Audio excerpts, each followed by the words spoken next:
ओ वडेट्टीवार साहेब, आता करतो मी चालू. नाही अध्यक्ष महोदय धन्यवाद. आपण तुमचं आता नक्की कोण आम्ही एकटंही ठरलेलं आहे? बोललो नाही बजेट पासून, पहिल्यांदाच बोलतोय. मग धन्यवाद अध्यक्ष महोदय.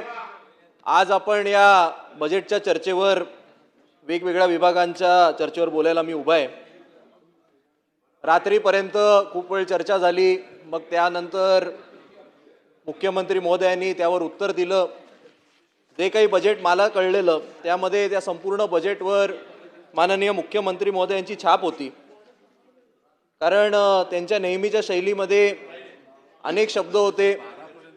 Artificial intelligence, quantum computing, data centre, GIS, शाश्वत शहरी विकास, autonomous vehicles, deep tech, AgriStack, Davos, digital शेती, नेहमीप्रमाणे असे मोठमोठ्या शब्दांचा वापर करायचा. आणि मागे 200 लोक आहेतच बाक वाजवायला. कळलं नाही कळलं तरी क्या बाते करून जोरजोरात हे करायचं. पण माझं त्यामुळे अहो एवढं नका झोंबून घेऊ, अहो एवढं झोंबून नका घेऊ, अहो एवढं झोंबून घेऊ नका. अध्यक्ष महोदय, सन्माननीय सदस्य अतुल भातखळकर, सन्माननीय सदस्य थांब सन्माननीय सदस्य आपले विचार मांडतायत. खरं तर त्यांची पहिलीच टर्म आहे. ठीक आहे, त्यांना मुख्यमंत्र्यांवर टीका करायची आहे ती त्यांना करू द्या, पण संसदीय याच्या भाषेमध्ये त्यांनी टीका केली पाहिजे. क्वांटम कॉम्प्युटर म्हणजे काय, आर्टिफिशियल इंटेलिजन्स म्हणजे काय, सत्ताधारी पक्षाला कळलं नाही कळलं. आता असं बोलणं बरोबर नाहीये. तुम्हाला कळलं नसेल आणि तुमच्या नेत्यांनी तर जाहीर केलं होतं ना की आम्हाला बजेट समजत नाही, हे जाहीर सांगितलं होतं. कळलं की नाही? चला ठीक. त्यामुळे ज्या विषयावर आपल्याला समजत नाही त्या विषयावर नाही बोललात तर सदनाचा वेळ वाचेल एवढंच सांगतो. नाही नाही अध्यक्ष महोदय, अध्यक्ष महोदय मी सुरू केलंय, मी सुरू केलंय, मी त्यांच्याकडे बघतच नव्हतो. कसं आहे माहितीये का, मी जर असं म्हणालो की त्यांना कळत नव्हतं तर ते जर असं त्यांनी सुद्धा सांगितलंय की मला कळत नाही, मग ते पण आपण काढून टाकावं. ठीक आहे. त्यामुळे मला असं वाटतं की एवढी मोठी संख्या असताना, एवढी ओव्हरवेल्मिंग मेजॉरिटी असताना पहिल्या 10-15 सेकंदात एवढं झोंबलं जाऊ नये. थोडं मन मोठं करावं, ऐकायची थोडी सवय करावी, बरं होईल. एवढंच माझं मत आहे. ठीक आहे, मी पहिल्यांदाच बोलतोय, पहिलीच टर्म आहे, हरकत नाही. तुमची तर अनेक वेळा टर्म झाले तरी एवढं का चला मागण्यावर बोला, बाकीचं विषय. अध्यक्ष महोदय, मला जो काही हे जे काही बजेट कळलं त्या बजेटमध्ये 2018 साली 19 साली जे काही 4 लाख कोटीचं कर्ज आपल्या या महाराष्ट्रावर होतं, या वर्षी ते वाढून 11 लाख कोटीवर झालेले. याचा एकच गोष्ट मला तरी याच्यातनं कळली, त्यावर आता वेगवेगळ्या स्टॅटिस्टिक्सची मांडणी ही मुख्यमंत्री महोदयांनी केली, पण GDP पर कॅपिटा बद्दल ते एकही शब्द बोलले नाहीत. ठीक आहे. अध्यक्ष महोदय, आजची ही जी चर्चा आहे ही नगर विकास, गृहनिर्माण या सगळ्या विभागावर आहे. आणि म्हणून मी ज्या शहरातनं निवडून येतो त्या मुंबई शहरावर नक्की या बजेटमध्ये काय मिळालं हा माझ्या मनामध्ये प्रश्न आहे. आज मुंबई 3.0, मुंबई 4.0 अशा मोठमोठ्या घोषणा करण्यात आल्या. मुंबई 3.0 साठी काही निधी देण्यात आला. मुंबई 4.0 मध्ये आम्ही अमुक करू, आम्ही तमुक करू सांगण्यात आलं. पण माझ्या मनामध्ये हा मूळ प्रश्न आहे की मुंबई 1.0चं काय, मूळ मुंबईचं काय. मूळ मुंबईबद्दल काही सांगण्यात होत नाही. आणि म्हणून अध्यक्ष महोदय, आजची मुंबईची परिस्थिती काय आहे आणि आत्ताच्या मुंबईचा जो सगळ्यात ज्वलंत प्रश्न आहे ती म्हणजे बिघडलेला AQI, बिघडलेलं हवामान. या संदर्भात या संपूर्ण बजेटमध्ये आपण कुठल्या उपाययोजना करणार आहोत याबद्दल काही उल्लेख नाही. अध्यक्ष महोदय, मी वारंवार, हे आज 3रं अधिवेशन आहे, जेव्हा जेव्हा मला बोलायची संधी मिळते मी शासनाला आपल्या मार्फत विनंती करतो की AQI आणि ढासळलेलं जे काही हवामान आहे या संदर्भात गांभीर्याने विचार करण्याची गरज आहे, पण ते होताना दिसत नाही. हे मला खेदजनक सांगावं असं वाटतं.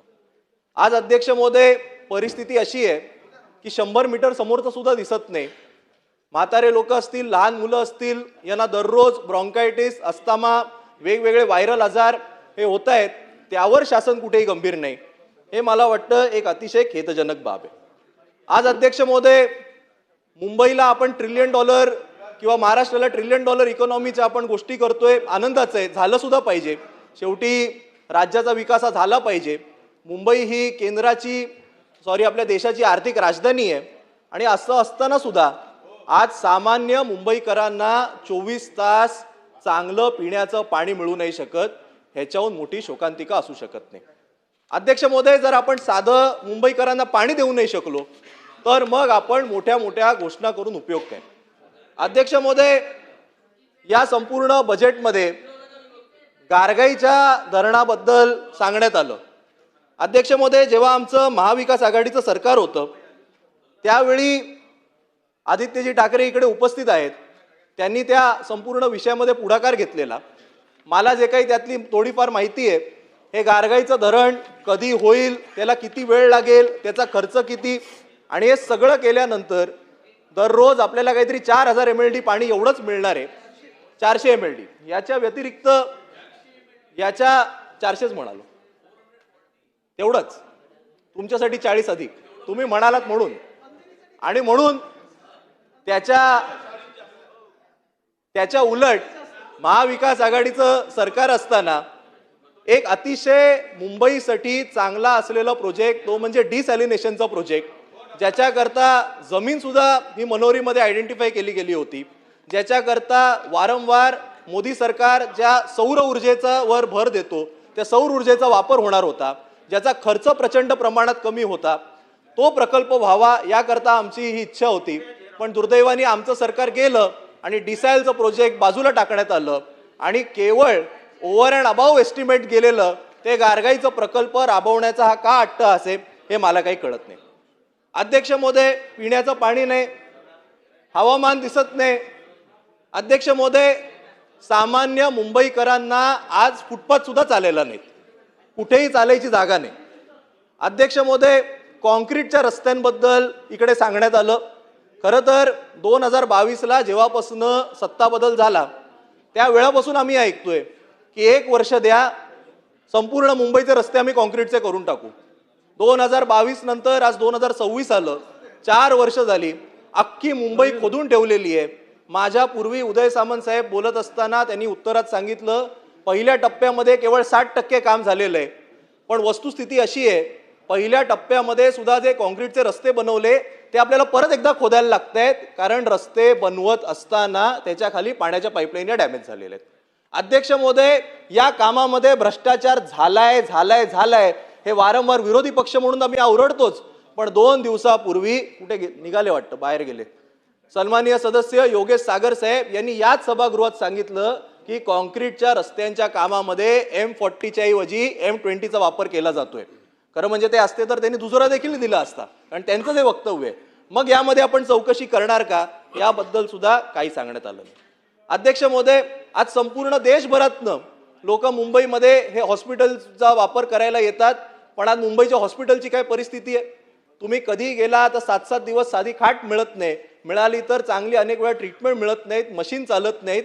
अहो, माझ्या मतदारसंघातल्या एका हॉस्पिटलमध्ये तर पॅथॉलॉजीचे वेगवेगळे रिपोर्ट करायला जो तुमचा टेक्निशियन होता ना, तोच 3 वर्ष काम करत होता. शेवटी त्याच्यावर आणि त्या डीनवर कारवाई करायला लागली. हे मुंबईच्या वांद्र्यामध्ये जर परिस्थिती असेल तर संपूर्ण महाराष्ट्रभरात काय, याबद्दल बजेटमध्ये काय करण्यात येणार हे सुद्धा सांगण्यात आलं नाही. अध्यक्ष महोदय, आपण मेट्रोबद्दल बोललो. मेट्रो बनवायला पाहिजेत, मेट्रो चांगले आहेत, मेट्रोनी कनेक्टिव्हिटी वाढेल, हे सगळं खरं आहे. पण या मेट्रोचं प्लॅनिंग कसं आहे बघा. मेट्रो बनवल्या पण कनेक्टिव्हिटीच दिली नाही. आज अंधेरीला 2 मेट्रो बनलेले आहेत, पण तुम्हाला जर मेट्रोची लाईन ही बदलायची असेल तर एका लाईनवरनं खाली उतरावं लागतं. वेस्टर्न एक्सप्रेस हायवे सारखा मोठा हायवे ज्याच्यावर दररोज लाखोच्या संख्येने गाड्या जातात, ते क्रॉस करावं लागतं आणि वेस्टर्न एक्सप्रेस हायवे क्रॉस केल्यानंतर तुम्हाला दुसऱ्या मेट्रोमध्ये जावं लागतं. आज BKCला मेट्रोची गरज होती, BKCला मेट्रो स्टेशन बनवलं, पण स्टेशन कुठे बनवलं? जिकडे ऑफिस आहेत तिकडनं 1.5 किलोमीटरवर. BKCचं मेट्रो स्टेशन बनवले वांद्र्यामध्ये, मग BKCला त्याचा काय उपयोग झाला? तिथपर्यंत कनेक्टिव्हिटीचं काय? त्या संदर्भात सुद्धा काही आपलं योजना नाही, काही सांगितलं नाही. त्याच्या उलट त्यावर उपाययोजना करण्याच्या ऐवजी अजून एक नवीन मेट्रोच्या लाईनची घोषणा केली. म्हणजे आम्ही मुंबईकरांनी कधी श्वास घ्यायचाय की नाही? एक रस्ता संपला की दुसरा खोदायला सुरू करता, दुसरा संपला की तिसऱ्या मेट्रोचं काम चालू करता.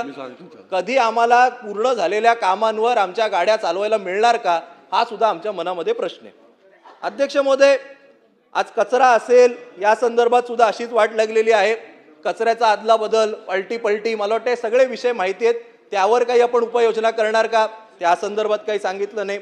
अध्यक्ष महोदय, प्रत्येक मुंबईकराचा श्वास हा मुंबईची लोकल ट्रेन आहे.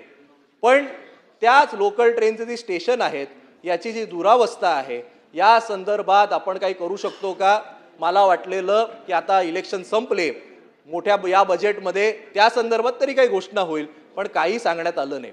आज इथे शेलार साहेब बसलेले, त्यांचं वांद्रे पश्चिमचं रेल्वे स्टेशन उत्तम आहे, खरंच चांगलं आहे. पण आज माझ्या वांद्रे पूर्व रेल्वे स्टेशनची काय परिस्थिती आहे?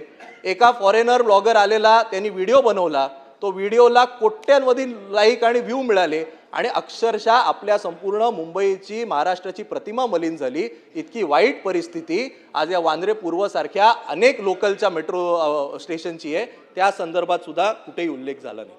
अध्यक्ष महोदय, आज मराठी माणसाला आपल्या या मुंबई शहरामधली घरही अनअफोर्डेबल झालेली आहेत. मराठी माणसाला मुंबईमध्ये स्वस्त दरात घरं मिळण्याकरता बजेटमध्ये काही उल्लेख होईल का असं वाटलेलं, त्या संदर्भात काही सांगण्यात आलेलं नाही. आणि अध्यक्ष महोदय, हे जे काही सगळे प्रश्न आहेत, एक नवीन घोषणा करण्यात आली मुख्यमंत्री महोदयांकडनं बजेटमध्ये, नो न्यू स्लम. पण नो न्यू स्लम हे खरंच शक्य आहे का? सांगण्यात काय आलं, SRAच्या मार्फत 20 लाख घरं ही बांधण्यात येतील. अध्यक्ष महोदय, मी आज आपल्याला अतिशय जबाबदारीने सांगतो, SRA कडनं 20 लाख काय, पुढच्या 10 वर्षात ते 2 लाख घरं सुद्धा बांधू नाही शकत. इतकी संपूर्ण करप्ट व्यवस्था या SRAच्या मार्फतच काम करते. अध्यक्ष महोदय, 2014 पासून 2026 पर्यंत 2 वर्ष वगळता हे समोरच्यांचंच सरकार आहे, आपल्याकडेच सगळी खाती आहेत.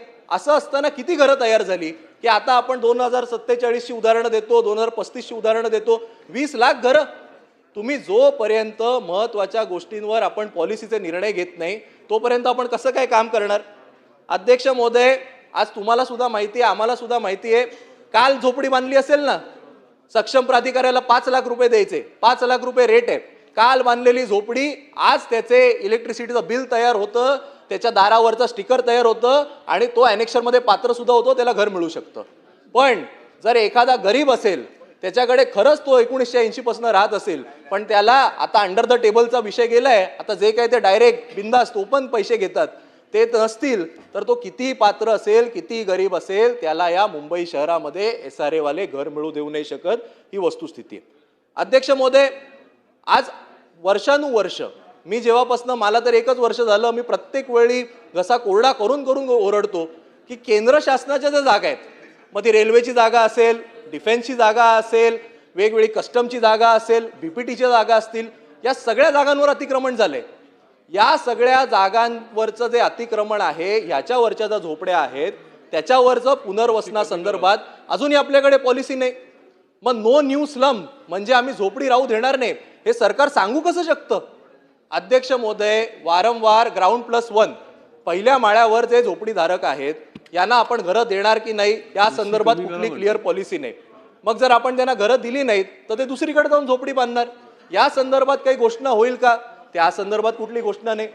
मग आपण नक्की झोपडपट्टी मुक्त मुंबई ही कशी करणार हेच काही कळत नाही. अध्यक्ष महोदय, मला असं वाटलेलं की खरं म्हणजे आता लोकसभेचं निवडणूक झाली, विधानसभेची झाली, आता महापालिकेच्या झाल्या, म्हणाले तसे ट्रिपल इंजिनचं सरकार आलं आणि होतं काय, कधी आम्ही सत्तेत असतो, कधी ते असतील, उद्या परत आम्ही येऊ, पण जे राबवणारी यंत्रणा आहे ही तीच असते ना. यावर काही सिस्टमिक बदल होणार की नाही? अध्यक्ष महोदय, आज मुंबईमध्ये जी काही परिस्थिती आहे, खरं तर मी मुंबईबद्दल बोलत होतो, मी काही कुठल्या पक्षावर आरोप केला नव्हता. काय एवढे ते आमदार व्यथित झाले मला कळलं नाही. माझा आरोप हा त्या व्यवस्थेवर होता. मी म्हणालो तसं कॉन्क्रीटचे रस्ते का खराब आहेत? कारण कॉन्क्रीटची क्वालिटी चांगली वापरली नाही.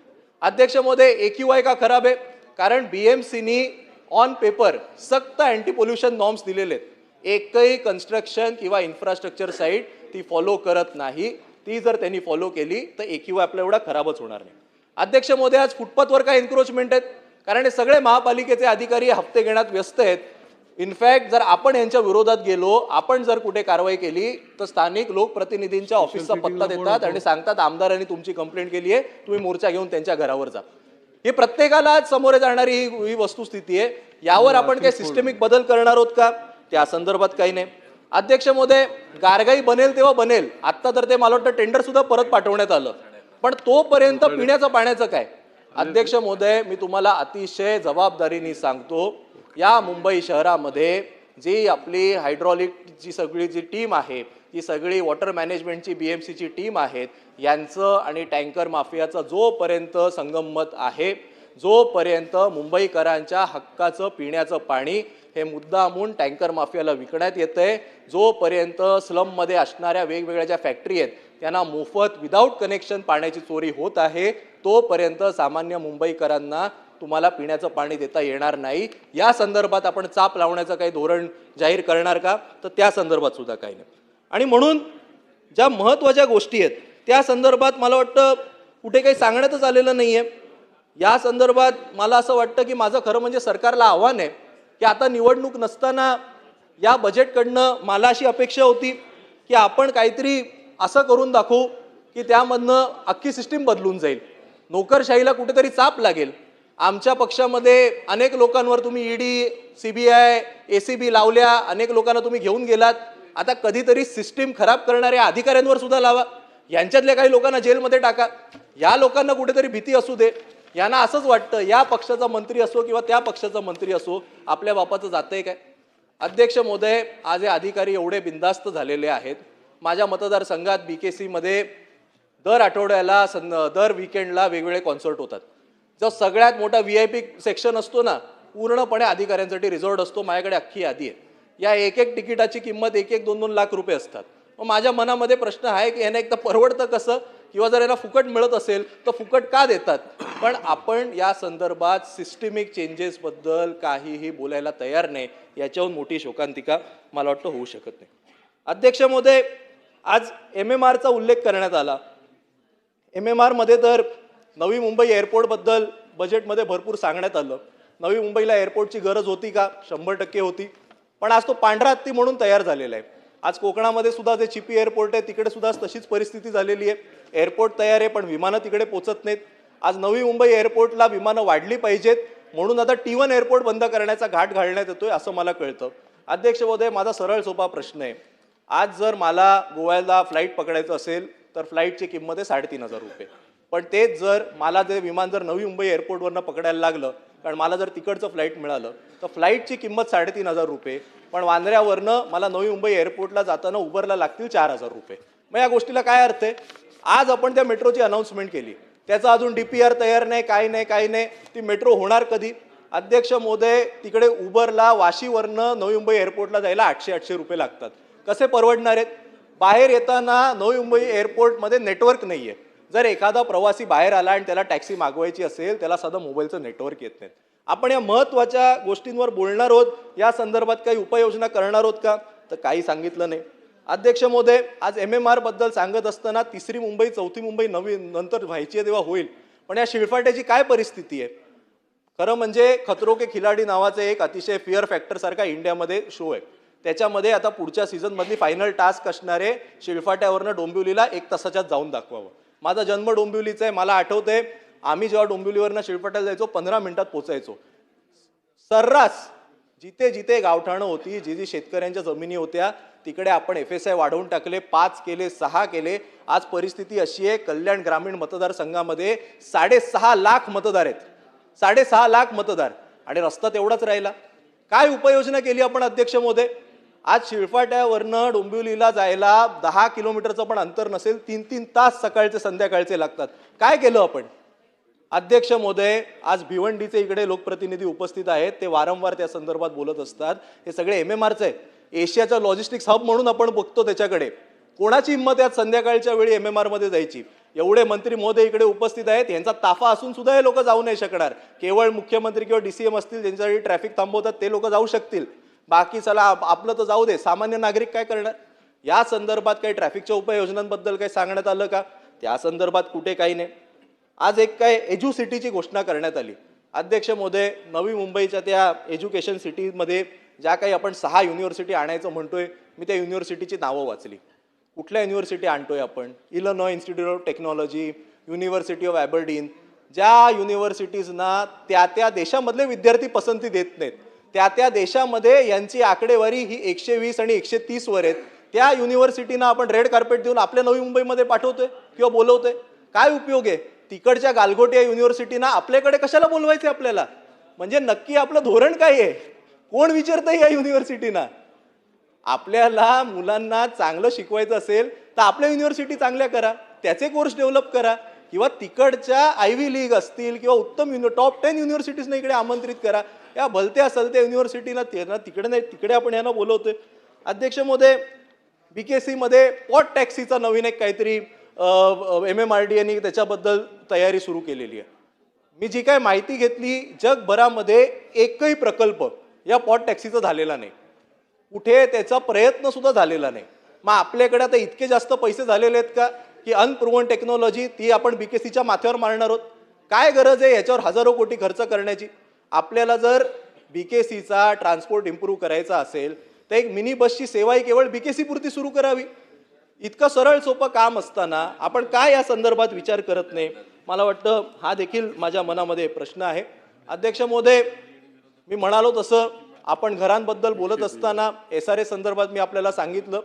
BMCचं सुद्धा माझी खरं म्हणजे ही अपेक्षा होती की आता कुठेतरी रिडेव्हलपमेंट आणि त्यावर वर्षानुवर्ष आपण जे FSI वाढवत आलेलो आहे याला कुठेतरी रिव्हिजिट आपण करणार का, हा सुद्धा विचार केला पाहिजे. कारण असं व्हायला लागलंय, SRA मधनं स्लम ज्या जातात त्या केवळ व्हर्टिकल स्लम म्हणून उभ्या राहतात आणि त्यासोबतच ज्या चाळी आणि जुन्या बिल्डिंग उभ्या राहतात त्याच प्लॉटवर आधी जिकडे 100 लोक राहत होते आता 600 लोक राहतात. पण समोरचे रस्ते तेवढेच राहतात, त्याच्या खालच्या पाईपलाईन तेवढ्याच राहतात, त्याच्या खालच्या ड्रेनेज लाईन तेवढ्याच राहतात. म्हणजे इन्फ्रास्ट्रक्चरवर भर एवढा मोठा भार पडत असताना आपण त्यावर कुठेही काम न करता केवळ मुंबईतली लोकसंख्या कशी वाढत जाईल, FSI कसा वाढत जाईल, बिल्डरांना कसा नफा होत जाईल एवढीच जर पॉलिसी ठेवली तर एक दिवशी ही मुंबई माणसाला राहण्यासारखी राहणार नाही. मी मराठी माणूस नाही सांगत, कोणासाठीच इट विल बिकम अनहॅबिटेबल. त्यामुळे माझी विनंती आहे की या सगळ्या धोरणांकडे सुद्धा आपण कुठेतरी विचार करण्याची गरज आहे. आज म्हाडाचं सुद्धा मी शेवटचा मुद्दा घेतो, मला माहिती आहे अनेक लोकांना बोलायचंय त्यामुळे मला बोलण्यासारखं भरपूर आहे पण मी बोलत नाही. पण म्हाडाची सुद्धा खरं म्हणजे आज जो काही पुनर्विकास सुरू आहे, आपल्याला कल्पना असेल की म्हाडाच्या 56 वसाहती या मुंबईमध्ये आहेत आणि त्याला जो काही सर्व्हिस चार्ज आकारला जातो हा यावर 2000 सालपासून 2022 पर्यंत अनेक धोरणं झाली. जेव्हा आमचं महाविकास आघाडीचं सरकार होतं त्यावेळी तो जो सर्व्हिस चार्ज हा माफ करण्याची घोषणा करण्यात आली आणि मग नंतर सरकार बदलल्यानंतर 1998 पासून ते 2022 पर्यंतचा जो सेवा शुल्क होता हा कमी करून 1998 पर्यंतच भरायचा असं घोषणा करण्यात आली. परिणाम काय झाला अध्यक्ष महोदय? या ज्या सगळ्या 56 वसाहती आहेत यामधल्या ज्या सोसायटी आहेत या 2023 पर्यंत 1998च्या रेटच्या नुसार सर्व्हिस चार्ज भरत होते आणि मग सरकारला जाग आली आणि पुढे जे सेवा शुल्क वसूलण्यात आले ते आत्ताच्या दराने वसूलण्यात आले. तिकडचे जे लोकप्रतिनिधी होते त्यांनी सांगितलं तुम्ही आता भरू नका, आम्ही काय ते बघून घेऊ. काही सरकारमधल्या लोकांनी सांगितलं की आम्ही ते कदाचित माफ करून घेऊ. आज परिस्थिती अशी झालेली आहे, म्हाडाची रिडेव्हलपमेंट 2 मिनिटं मी पहिलाच आहे ना 2च मिनिटं थांबा. त्यामुळे माझी आत्ताची परिस्थिती ही अशी झालेली आहे की म्हाडाच्या 56 वसाहतीमध्ये रिडेव्हलपमेंटला जात असताना सेवा शुल्क न भरल्यामुळे अनेक रिडेव्हलपमेंट या रखडलेल्या आहेत. विकासक सांगतो तुम्ही भरा नाही तर तुमच्या कॉर्पस फंडमधनं आम्ही वसूल करण्यात येऊ. सरकार सांगतं आम्ही आज न उद्या ते माफ करू. केवळ 350 कोटी भरायचेत.